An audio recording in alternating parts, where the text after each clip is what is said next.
There are 8 critical steps to practicing safe syndication, and one of those steps is architecting, building, and properly operating your syndication business. If you want to learn how to build your brand, how to build your network, and be on your way to properly structuring and scaling your syndication business, then this episode is for you. Our guest today is Staci Gray, the founder and CEO of OrganizeToScale, whose mission is to draw your syndication vision out of you and turn it into an executable game plan. Because a vision without execution is hallucination. Let's get to the show. One of the things I absolutely love about what Staci does is that she brings the vision, right? Like all of us on this call, me included, we're like huge visionaries, right? We're like, if you've done your DISC profile, like my eye is off the charts, right? So we have this huge vision and everybody should start with that huge vision. But what Staci does so well is she actually then pulls that vision from you and actually executes it for you or helps you build it and architect it and build it, because she has a great quote that says, you know, it's a Thomas Edison quote, but I want to read it. It says, having a vision for what you want is not enough. Vision without execution is hallucination. And so I wanted to bring Staci on today because she's the one that takes your vision as a syndicator, whatever that vision is that you have, and actually kind of turns it into reality. Not kind of, she helps you turn it into reality. So talk a little bit about, Staci, about that mentality of you've got the visionary person, which is I'm pretty sure 99.9% of everybody on this call and everybody watching, versus actually implementing that vision and making it a reality. Yeah. So I like to say that the visionary is the person that can see the front of the puzzle box. They can see it in all color, 3D, and they can see that. But then the second you take that puzzle box and dump the box out and you have all the pieces, that visionary is like, peace out, I'm out. I don't have the patience or the discipline or the desire to put all the pieces in place. That's where the partnership of a visionary with an integrator is very powerful, because an integrator is more systems oriented. They're can see scope and sequence, and they have the patience and discipline to be able to say, okay, these corner pieces should go first. This is what the center looks like. And they can fill in the color, where a visionary can really only paint the picture on the front, but the scope and sequence is a little bit more challenging under the hood. Yeah, because the visionary, one of the qualities of a visionary, and again, I'm going to assume that 99% of you guys on this thing are visionaries. We're not really that great with attention to detail. We're not really that great of finishing things. We're really good at starting and having great ideas. And then it's actually, like you said, it's time to actually put the puzzle together and dump all the puzzle pieces out and put them together. But that's what I love about this whole model of having a visionary and an integrator, is that the integrator really complements the visionary, because it basically does all the work that the visionary sucks at. So I'm super pumped about doing it this way. Now, one of the things I've done is I've created this sort of steps, right? I call it the 8 critical steps to practicing safe syndication. And one of those steps is really where this piece fits in. So I think I'm going to do a series of these lives, by the way, where I'll talk about one step in a different episode. But this one has to do with this idea of architecting and building and then implementing this vision. And what I really loved about, and I posted it on social media today, is that you actually have like 7 core functions that every syndicator really should go through and think about. Again, a lot of syndicators just like, oh, I just want to go do all these deals, and they're deal junkies, and they would do all this stuff. But there really are 7. So I wanted to go, let me read them off to you guys if you didn't see the post today. And then if you have specific questions about any of these or any questions that you want for Staci, drop it in the chat. But I've got 2 in specific that I really want to hone in on. But the 7 principles that you really need to think of when you're putting together, architecting, and building your syndication business is: number 1, how do you build your brand and your network? Number 2, how do you prepare and present your offering? Number 3 is how do you acquire and onboard investors? Number 4 is how do you communicate with your active investors? Number 5 is how do you acquire and manage deals? Number 6 is how do you perform financial management and reporting? And number 7 is how do you build and lead a team? Now, if you guys want to talk about specific ones, drop them in the chat. We're happy to. I want to focus on 2, and that's number 1, number 6. How do you build your brand and network? Because a lot of people ask me about this. Hey, Mauricio, how do I find investors? How do I go about doing that? So I think that's a topic that's very interesting to anyone. But the one I really, probably not surprisingly, that's interesting to me, and we just literally spent an hour on the phone talking about this morning. How do you perform financial management, right, and reporting? Because that, from an SEC standpoint, is a weak link for every syndicator that I know, to be honest with you. Everybody, again, they're all visionaries. So everybody gets really pumped about the deal. They get excited. They find the deal, they underwrite the deal, they raise the capital, they close on the deal, and they go right into sort of asset management mode. And then there's all these little steps, these financial modelings, bank accounts. How does the money move? How do you report that? Who has control of the bank accounts? Can any of the managers wire money from point A to point B, or do you need a majority, a consensus? Like all these little details, which is part of this financial management, really gets overlooked. So I really want to talk about that. And I just saw somebody in the chat post, and I really appreciate it. Gail, thanks for posting those 7 that are in there in the chat. So if you guys want to talk about separate ones, but let's talk about that. Let's go to right number 6. That's near and dear to my heart. Because why don't you walk everyone through, like, what is it that you guys do once they've closed the deal, once they've raised the money, found the deal, closed the deal. Now they're coming to you to be like, hey, help me actually execute this game plan, organize my freaking business. It's a mess. How do you focus on the financial management? Because I found that that's the weakest link for a lot of people that don't have an integrator, don't use one like you. Yeah, if it's okay, I'll back up one step just to frame it. Yeah. So the way we organize businesses to scale, specifically syndication businesses, is in a 3-step process. Step 1 is architect, and all you will appreciate that given your real estate background. But you architect it. So as a visionary, you have an idea of what you want to build for your syndication business. And there's 2 components of it. Like Mauricio said, most people get into syndication because they're deal junkies. That's only one component of it. The other component of it is the capital raising. They go hand in hand. They must be done together. There's all legalities around it, which Mauricio, I'm sure, has beat that to death in many of these sessions. But the architect phase is really where you architect what you want the business to do. And for you personally, lifestyle wise, but also for your investors and financially, what you want it to do. Then once you architect it, think it like a blueprint. Then it gets passed to a build team who builds the essential infrastructure that is needed to scale your syndication business. Think of that like a general contractor and a construction team in real estate. Then after that's built, it gets passed off to a property manager and tenants who live in it and operate it and maintain it. We do the same thing in business. We architect and create the syndication business blueprint, which are the systems within a syndication business are the 7 that Mauricio just laid out. And then the essential infrastructure in order to execute those workflows on a day-to-day basis needs to be built. And so that's step 2 is building it.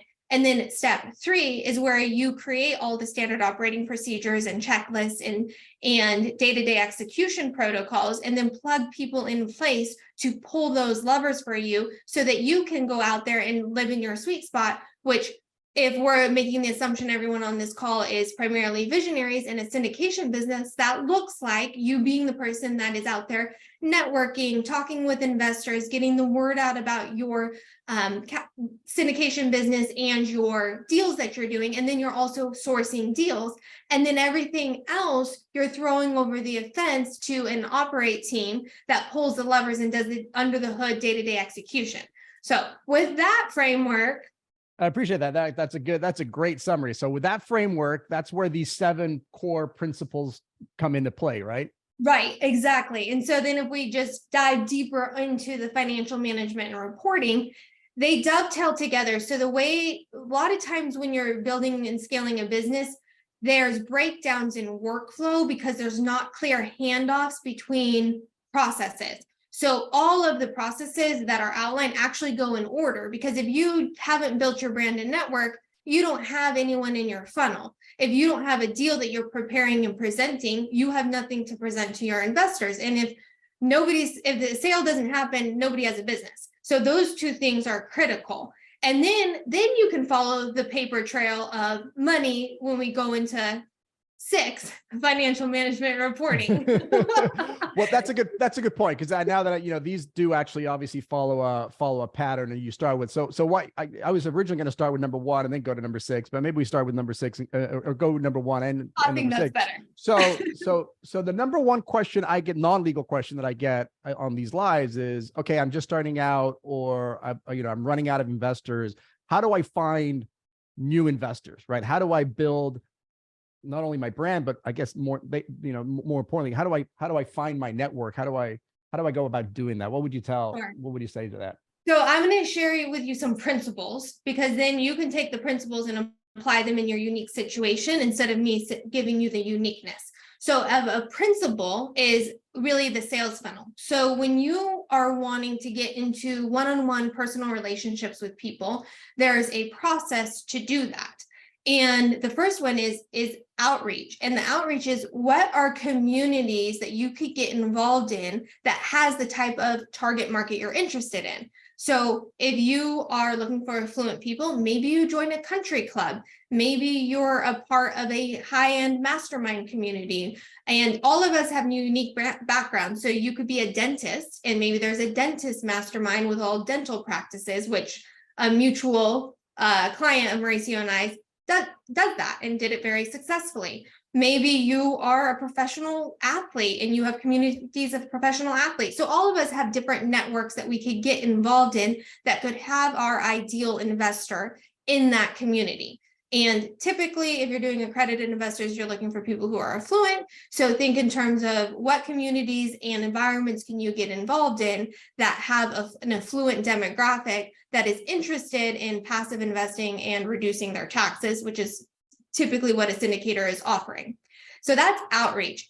When you can outreach in a way that puts yourself, within spitting distance of all of those types of people and on multiple occasions, that's great. Then you have to take that outreach and turn it into lead capture. And that's where you exchange contact information. You can do that in a few different ways. It could just be a business card exchange that you do with somebody. It could be, hey, let's go to coffee, let's go to happy hour, let's go for a hike. Or it could be, if it's more mass marketing, it could be a lead magnet, a free report, a free webinar, something that could attract your ideal avatar. I'm going to use Mauricio as an example. That's exactly what he's doing with these lives, right? He's saying, who are people who are syndicators that would be interested in my support in their with their deals? Let me give them value for free, attract them to me. And when they're ready, if they're looking to do an SEC attorney, I'm the logical choice because I've added so much value to them. That would be the exact same thing that you would do, is add so much value to your ideal investor that when they're looking for a safe place to put their money, you're a logical choice. So that would be the outreach, and then lead capture, where you're exchanging contact information and then putting them into your drip sequence or drip campaign so you can have a nurture system with them. That can be online and offline. So it could be automated email marketing that is part of your nurture, or it could be what you do in masterminds and coffee dates and events and networking. So that's outreach and then lead capture. And then the next is nurture, which I just explained the three options. Yeah, but hold on 2 seconds there, because I wanted to point out, because all of this obviously intersects with the legal piece, right? And we're not going to, I'm happy to, if people want to talk about it, there's the legal piece, but obviously depending on what exemption you're going to be relying on, 506B, 506C will either allow you to do as simple as this, or maybe there's some additional steps. So this is sort of general non-legal. Yes. And we've talked about those in several lives. So let's say now, because there was a question here by Doug, says, okay, let's say you've got the emails now, you've added value, you've exchanged, business cards, you've got an email because you were adding a ton of value. We talked about adding value a ton of times. Doug has a natural follow-up question, which is, can and do you use sales channels or of folks that could sell or recommend the investment opportunity? And if so, how much are they typically compensated? Oh, I'm sorry. I thought you were talking about, when you said sales channel, I thought you meant sales funnel. I thought that was a natural next question. Doug, I'll answer that in a second here, because that's more of a legal thing. So you've got the question. So now the nurture, is that where the sales funnel comes into play? Yeah. So then you nurture, and then the next part in the funnel is engagement. So at some point, you want the people that you're nurturing to raise their hand and say, I'm interested in learning more about what you do. Oftentimes in a syndication funnel, that could be to schedule a call and fill out an investor questionnaire before getting on the call with you. It could be just that they schedule a call, or you guys go to coffee and you have a dialogue around what their investment philosophy is, what your investment philosophy is, and if there's a match there, that there's some commonalities. And then if you as a syndicator has a deal that fits their investment philosophy, and you can present that in a way that they have their own aha that, oh, if I give you my money, then I'm going to get the return on investment. I'm going to minimize my taxes here, all the things that you can put into your pro formas, which I'm sure y'all do. And then the next step after engagement is conversion. And when you convert, some people go through the funnel of they have to sign an NDA before they can see the deal docs. Or some of them say, hey, here's my one pager. If you're interested in learning more, come to a deal webinar, or let's schedule a follow-up conversation after you still saw all the deal docs. Then once you go through that evolution and they say, yes, I'm interested, they sign all the deal docs, they get into your investor portal. If you don't have a substantial amount of investors, sometimes the investor portal is non-existent and it's more just an Excel spreadsheet. Old school. Yeah, it's more of an Excel spreadsheet, which is totally fine. And then they wire the funds. And then you have in that process, once they wire the funds, you have how they move into the acquiring and onboarding the investor. At that point, you're saying, welcome to the deal. Here's what to expect in terms of communication, in terms of payouts, in terms of project timeline. And that whole process, I think some syndicators overlook the importance of the onboarding process, because that is really a trust building process. It's a communication process. It allows them to, even if they have referrals, if their experience goes so well, sometimes referrals can come during the onboarding process.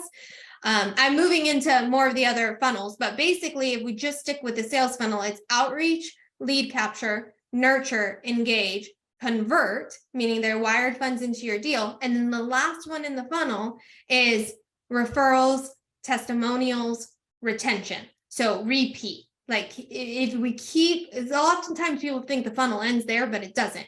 The more you nurture and invest into your relationships, especially as syndicators, the more referrals you get, but the more capital your current investors will bring to your deal as well. Yeah, I mean, that's, the referrals are, again, legal referrals are a great way for you to be expanding your network. So is that where the sales funnel then comes into play? Is this the step of when, because everybody thinks of a sales funnel as how to get them to actually, sign on the dotted line, but is part of the sales funnel sort of the nurturing and just adding value and dripping them and just constantly being in front of them? Yeah, so we kind of blend the sales and marketing together. You can have a lot of brand building that you do in outreach and lead capture and nurture that you can consider more marketing. And then the second they engage, convert, retain, refer, repeat, that then goes more into that one-on-one sales cycle. The syndication business, especially, I don't know the range of which folks are getting started here, if they're on raised less than 10 million, or if they're more in the 200, 300, 400 million. But when you're smaller, it's a lot of more one-on-one conversations. You're perfecting your communication. You're getting better at telling the story. You're getting better about asking for the investment. All of that happens, you develop that better one-on-one. Then once you get that developed and you're confident that it's converting, then you can go to more of that mass marketing side of it. And again, Mauricio, to your point, it depends what kind of deals they're doing. Sometimes you can't go that route if you're taking on non-accredited investors, that you're not able to go that route. So it does depend on what types of deals you're doing. But the first part of the funnel is marketing. The second part of the funnel is sales. Do you see I get this question a lot. Do you see a lot of your clients finding new networks in sort of meetups and stuff? So your local RIAs or your local networks. I mean, there's so many of those. Is that a good way to start, or is that, or is there other ways that are more sort of better ROI for your time? I think the question is everybody hates the answer, is it depends, right? So what kind of investor are you going after? Where do those people congregate? Right. If your minimum investment is lower and there's free meetups, then that might be a plausible place. But if your investment minimum is higher and you're looking more for that higher, more educated, more affluent demographic, then it might be more in those paid communities. Yeah, and I think identifying, I love the fact that you said you talked about whether they're athletes or either doctors or the dentists. I mean, I know you and I are both, and a lot of people on this thing are big wine drinkers. That's another great way. You can go wine tasting or join wine clubs or go up to, up to wine country and meet people there. So that's things. And this is, this is interesting because it's overwhelming sometimes for a lot of people. Again, they just want to, hey, I want to go raise a bunch of money and do all these deals. And as you can see, there's all these processes and procedures that if you don't think of it on the front end, it becomes really, really messy. You have a great analogy of describing, a lot of syndicators businesses, instead of having a nice, policies and procedures, almost like that kitchen junk drawer where, that drawer that you have where you just open it up and it's just like a mess and everything's like, a lot of syndicators, I think, have that. And that's always, to be honest, and that's why I kind of want to pull you a little bit back to that number, that finance. That's the part that always makes me a little bit nervous from a security standpoint, from a legal standpoint, because when syndicators aren't paying attention to the details in terms of, all the processes and procedures, especially when it comes to the financials. So I really want to talk about that for the next maybe 5 or 10 minutes as we see if there's got other specific questions. But, we got this question last week, actually, in terms of just like, for example, bank accounts. Like, let's go through a specific example. Let's talk about bank accounts, for example. Like, do syndicators, should they be opening 1 bank account, 10 bank accounts, 2 bank accounts? Like, what is your sort of bare minimum? How do you walk a syndicator through just the act of opening and managing bank accounts, for example? So, and this came from a lot of conversations, Mauricio, you and I have had. So it's, you having the capital account, your reserve account, and keeping those separate. Some people even open a 3rd account, but I think that's minimum. And then it depends on the types of deals you're doing too. You and I were talking about this earlier today. Like if you're co-sponsoring, what does that bank account situation need to look like? It's 1 bank account for that deal with all partners in that co-sponsorship accessing that bank account. Go ahead. Sorry. No, I was gonna say, it just triggered in my mind, we've had several situations where sponsors have accused other co-sponsors of literally stealing money from the bank accounts. And that always, the thought comes into my head in terms of, okay, who has control over the bank accounts, right? It should be all the at least the active sponsors, the managers of the managers, right? Obviously, if you have 16 sponsors, it's one of my pet peeves. But if you have 16 sponsors, 2 or 3 of the sponsors are going to be the managing ones that actually control the day-to-day. All of those should have access to the main bank account and control the bank account. But you got to ask yourself these questions. It's like, hey, if I want to wire money out, for example, if there's an expense that's more than 5,000, 10,000, 100, whatever the number you come up with, who has the authority to wire that money out? Can any of the managers or co-sponsors just write a check and be like, oh, I'm going to write a $10,000 check for this? Or do you need a majority vote? Or do you need everybody to agree on? Like, what are the checks and balances? Because that's where it gets a little tricky, is when some sponsors, everybody's responsible for everybody else. And they have some sponsors I know have no clue, don't have access to bank accounts, don't even know how it works, don't know what the balances are, don't know who's taking what or how. And from an accounting perspective, that creates a real risk for the sponsors. Do you see, and not to name any names, but when people come to you, do you see scenarios where that from a financial standpoint, it looks like a kitchen drawer, junk drawer? Yes. And it's nerve-wracking. Probably Mauricio for you too, because people have worked really hard to make the money that they're putting into your deals. And so as a syndicator, we have a responsibility to make sure that we're tracking that money, protecting it, investing it for an ROI, and communicating what the structure and systems look like. But we've had people come who just basically have a shared bank account and there's not really any structure. And then sometimes they're returning, they're just telling the investors they're giving a return on capital, but it's really a return of capital. And then that disrupts all of the K1s and all just trust building, everything. So having separate bank accounts is just a simple discipline that actually prevents some of that from happening. So if you had to raise an account, a capital account that you raised all the money into, and then a portion of it got sent to your reserve account out of the capital account, and then the capital account got invested into the deal, that capital account now is empty.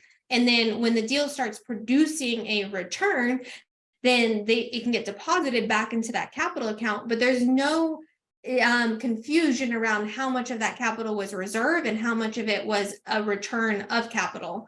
as well. Yeah, and we talked about Or that. capital. Yeah, we talked about that a couple episodes ago, but I'm going to reiterate it here. And by the way, if you guys have specific questions on any of these 7 cores or anything here, feel free to drop them in the chat.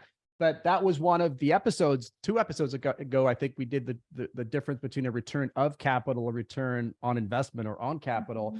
And that's one of the dangers is when, if you don't have checks and balances in place, it's very tempting to say, hey, I've got to give my investors a 7% pref, for example, and crap, I'm short this month. I've only got 4%. Let me dig into my reserve account over here that's specifically set aside for maybe it's a future roof or future improvements or whatever. And it's like, well, let me just dig into it this month and I'm going to fill that gap. And so the 4% now turns into 7%.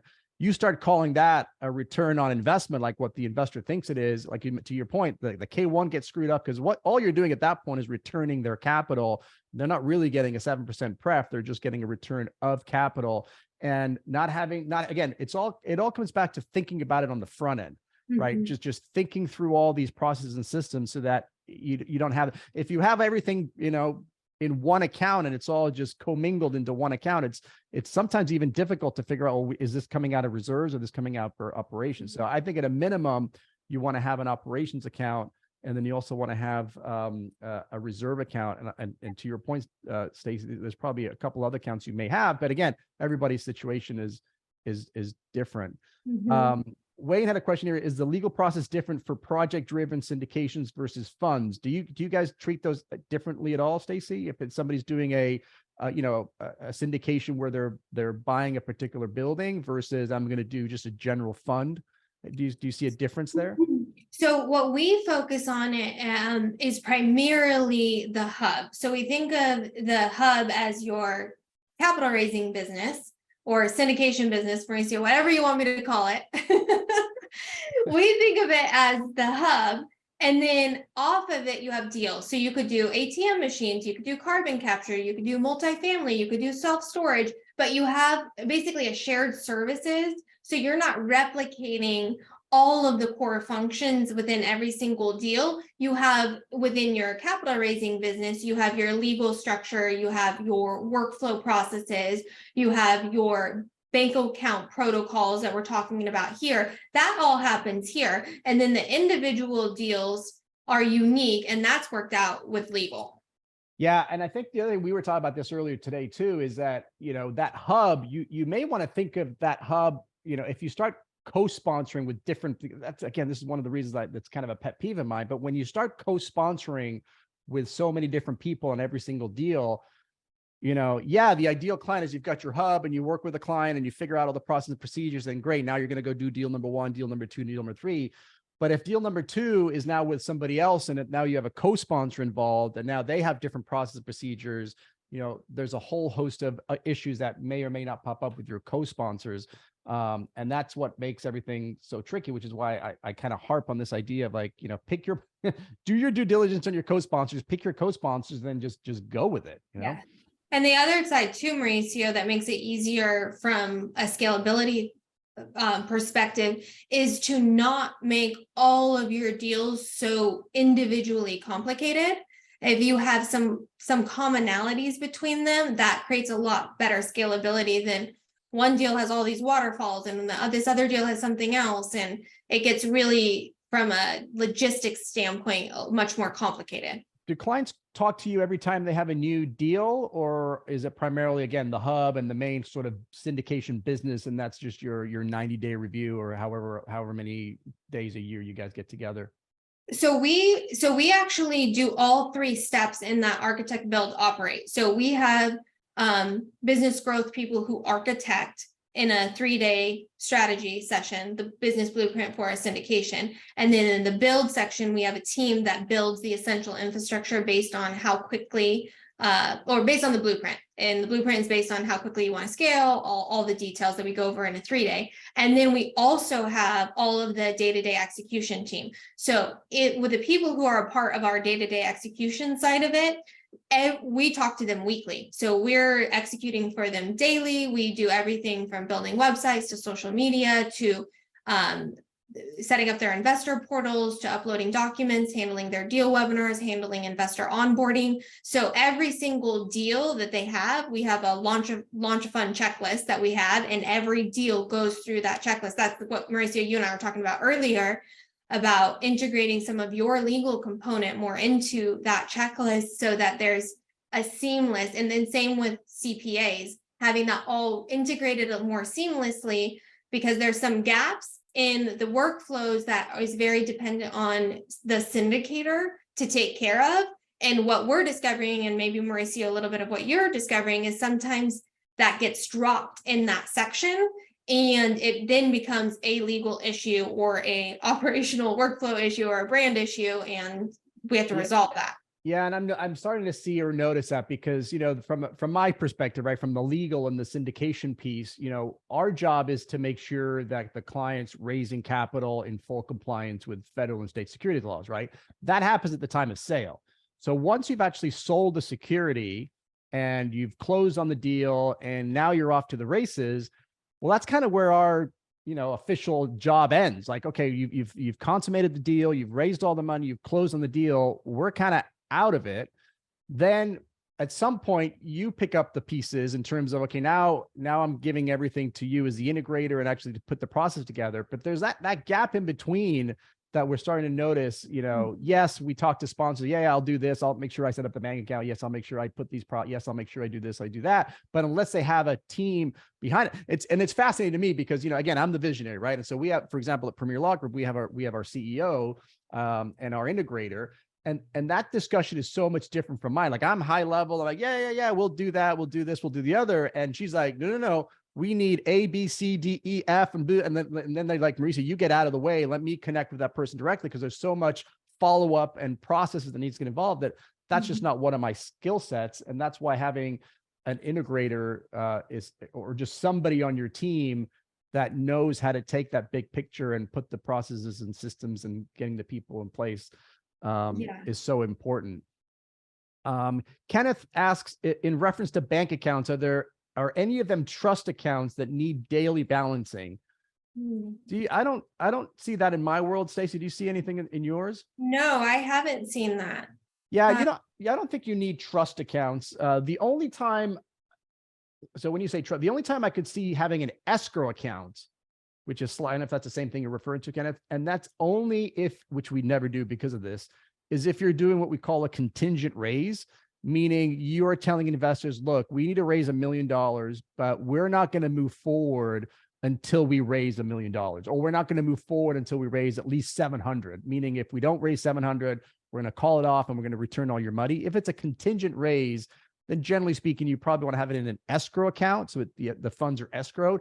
But generally speaking, no, you don't have to have a trust account. You just want to have separate accounts that are segregated. So it's still going to be an account for your syndication LLC. That's going to be step one. Set up that bank account and just keep everything separate and make sure you've got the records. You know, you're having some kind of a bookkeeper is critical on this. At the bare minimum, you want a bookkeeper who's able to then give you, you know, monthly financial reports, you know, P&Ls and balance sheets and stuff. But an actual trust account, kind of, or even escrow account, I wouldn't be concerned about unless you're doing a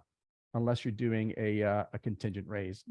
So, all right, talk to me, Staci, about I think you used a great word. You used the word destructive mistakes, which is like so dramatic, but talk to me about the most destructive mistakes you're seeing syndicators make these days when it comes to integrating their business.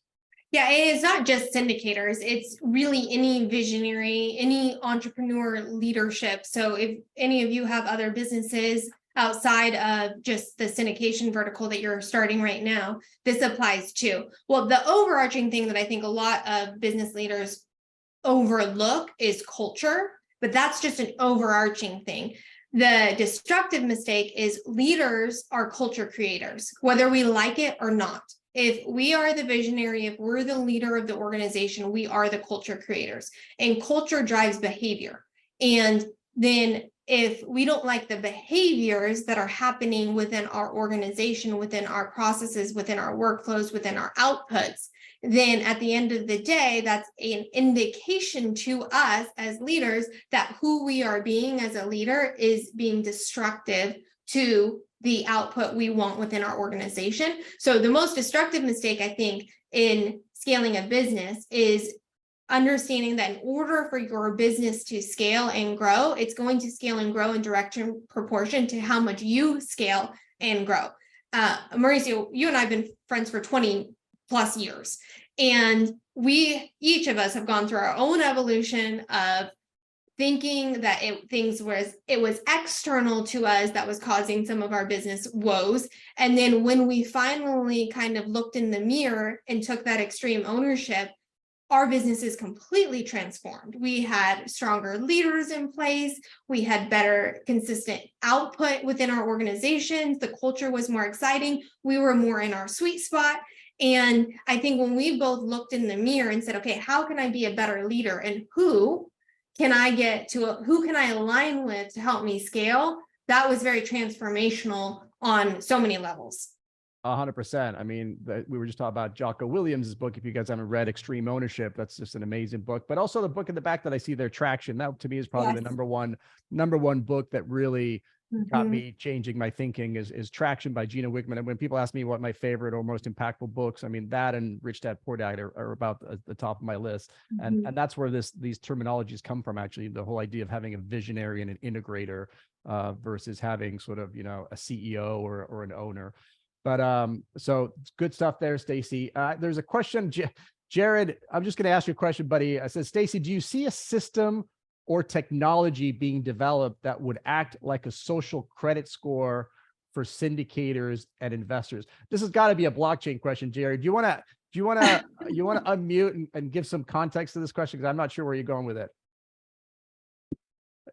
Yeah. So I mean, I've just been hearing a lot. We've been developing ideas around this as well, but with social credit scores, it's basically like how they do business in a verified way, just like a credit score is, where you can say you can validate this investor and what they've been in and how they've invested and how they've acted in that investment, and you can do the same with GPs.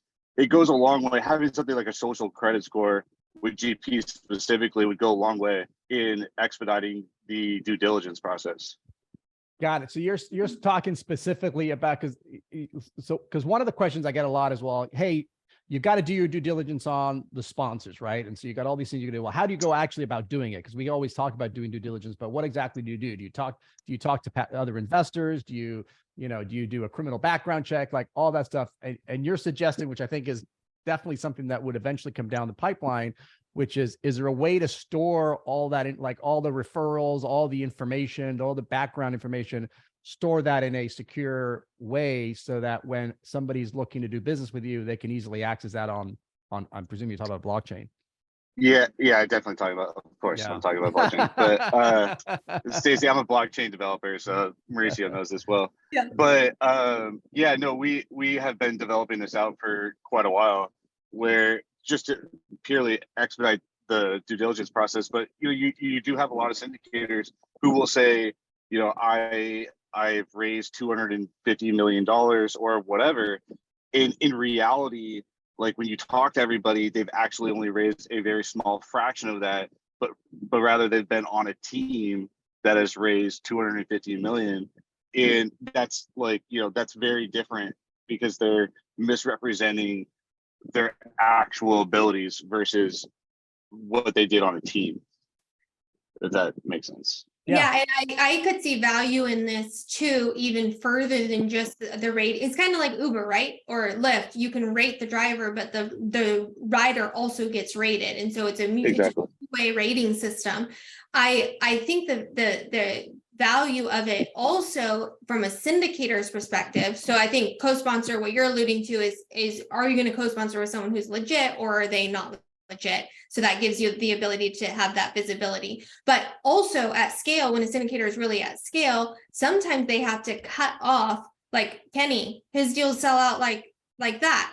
You have to cut off who you can let into your deals. So if you are able to have a better rating system on investors as well, that might give you some visibility into who you bring into your deals.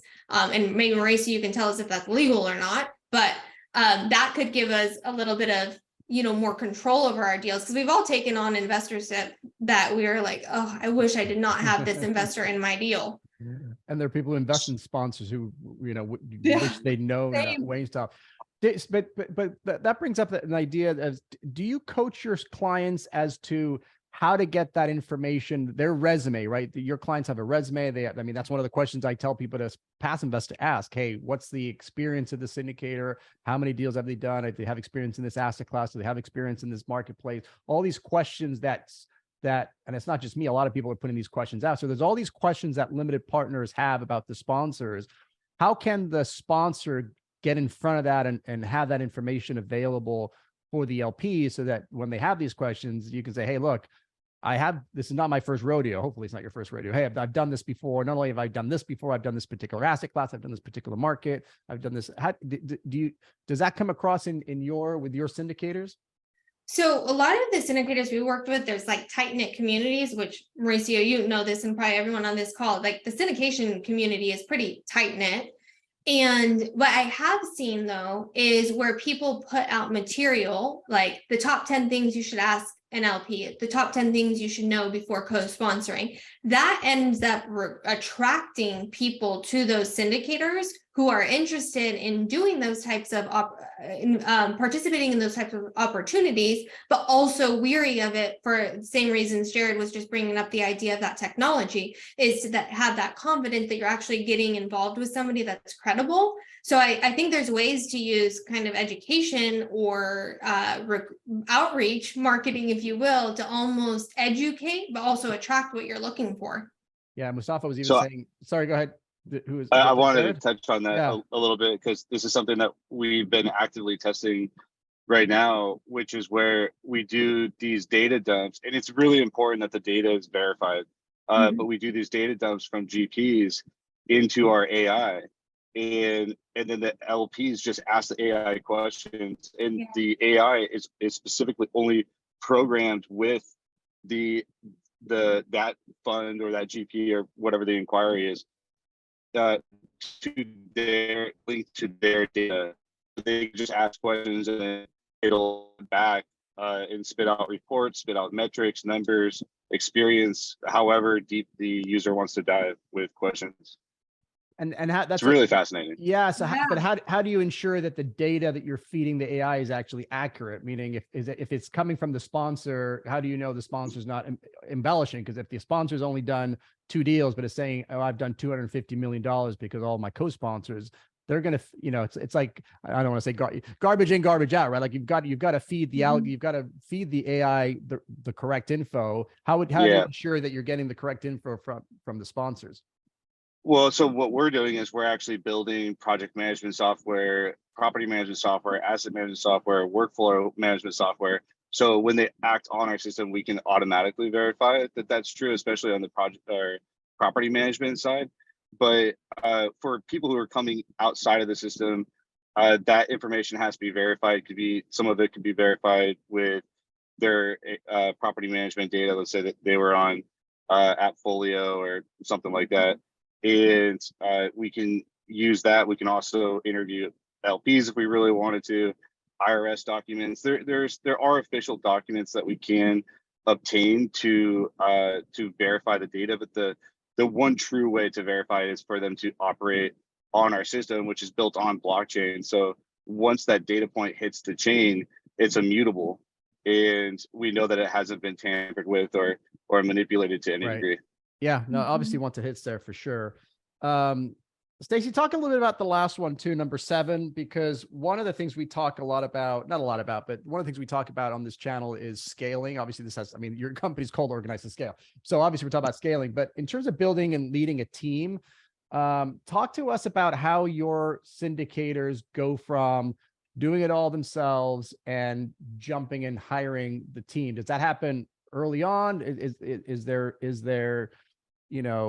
hesitation to do that? Because, like for me, that was a big hesitation for me, even though I had the means to do it. It's like, well, nobody can do it better than I can. I'm the only one who can do it right. All that fun stuff. Talk a little bit about how to build and what you tell your clients how to build and lead a team. So it starts first with kind of the architect phase, because when you're building a syndication, you're doing it for some type of freedom eventually, whether it's financial freedom, time freedom, family legacy, something.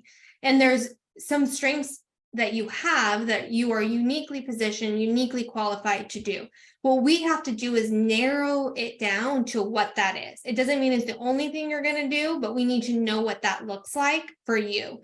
Within typical visionaries, they're really good salespeople, and they're really good at strategy and strategic alliances and relationships. And specifically in syndication, they're really good at sourcing deals.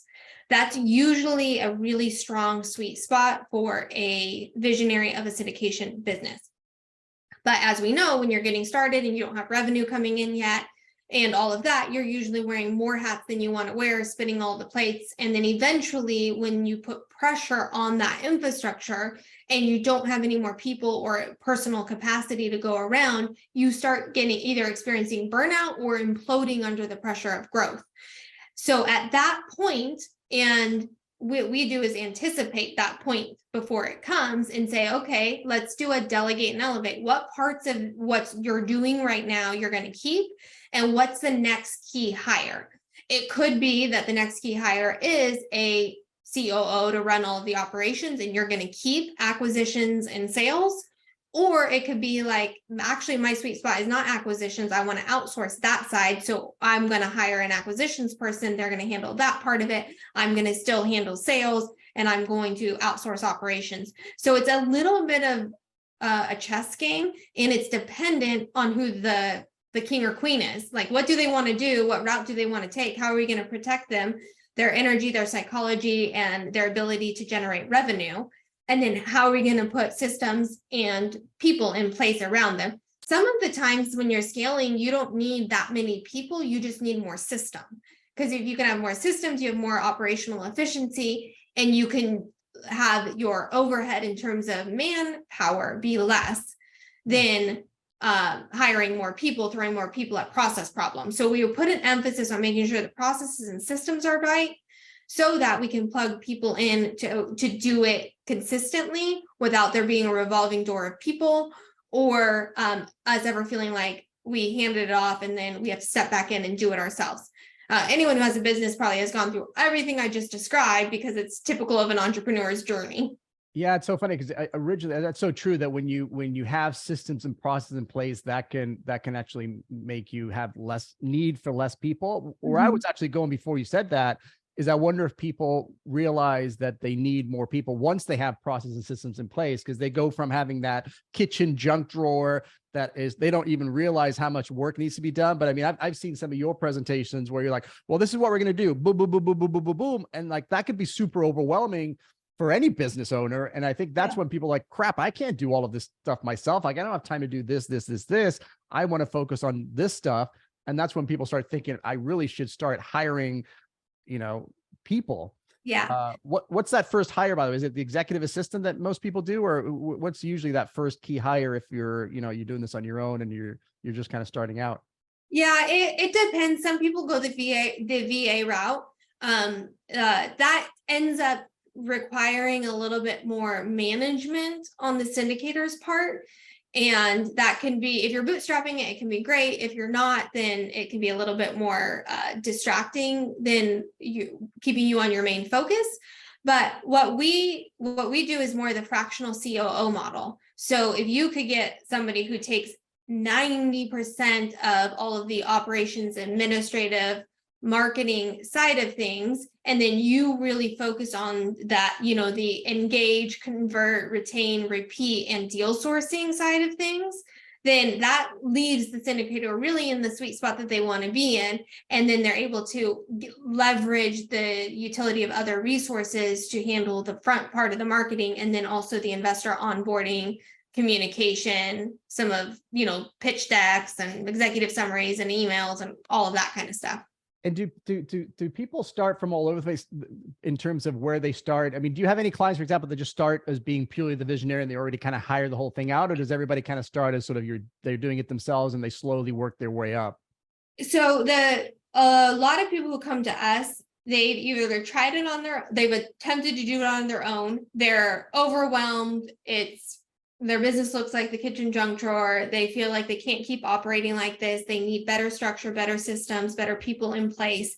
And they are kind of at that point where they just want to just fix it for me. Like, I'm so over it. I'm drowning. Just fix it. I want to take care of the investors, and that's what I want to focus on.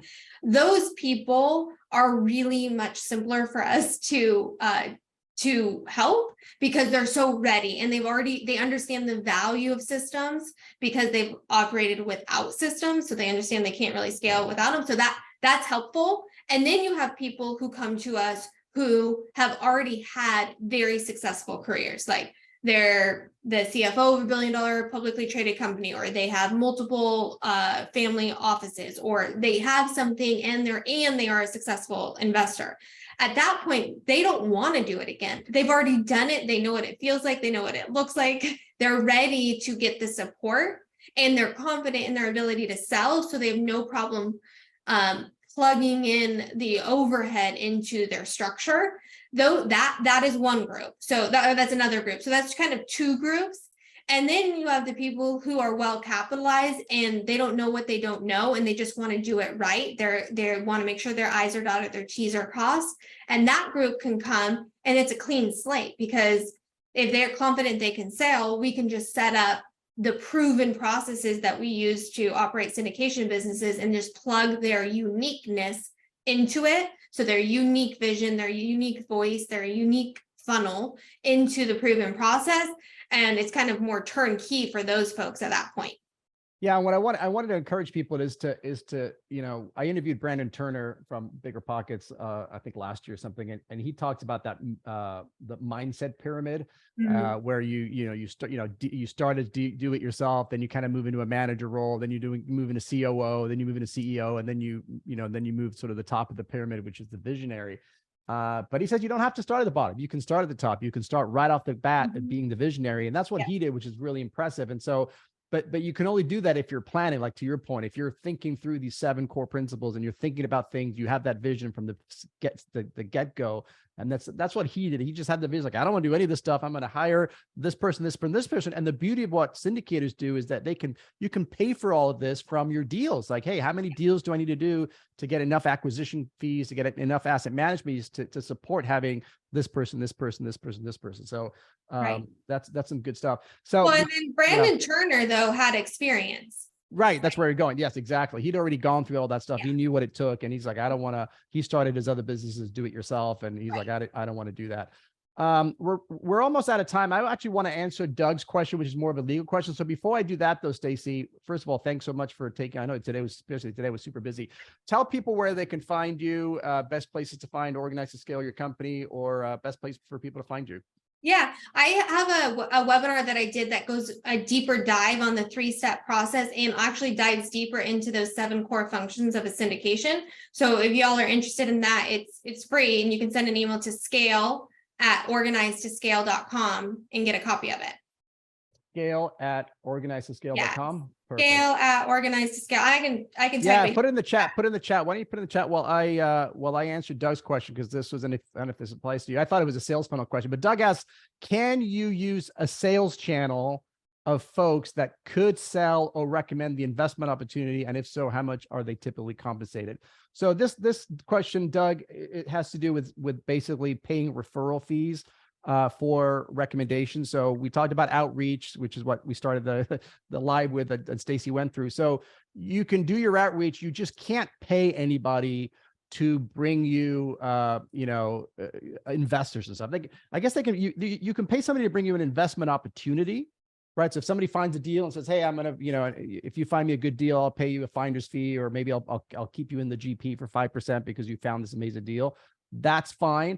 But you cannot pay somebody a referral fee if somebody's recommending, an investor or something. So that's not going to be an outreach scenario that you want to use, unless that person's obviously licensed, which most likely they're not. So you want to be super careful about soliciting investors from other people. If somebody refers somebody to you, great, but it should be unsolicited.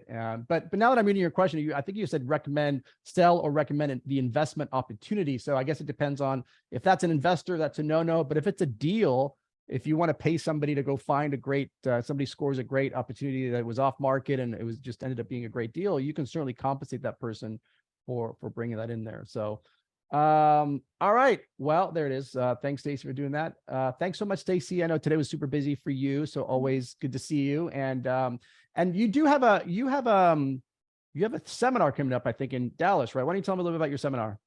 Yeah, it's May 19th through 21st, and we're gonna really create all of the systems of those 7 things that he just put in there. So it's the architect phase of the 3-step process, and that's where we go over what we'll walk you through what your sweet spot is within your organization, what your vision, mission, values are, what your authority story and why, how do you communicate your message.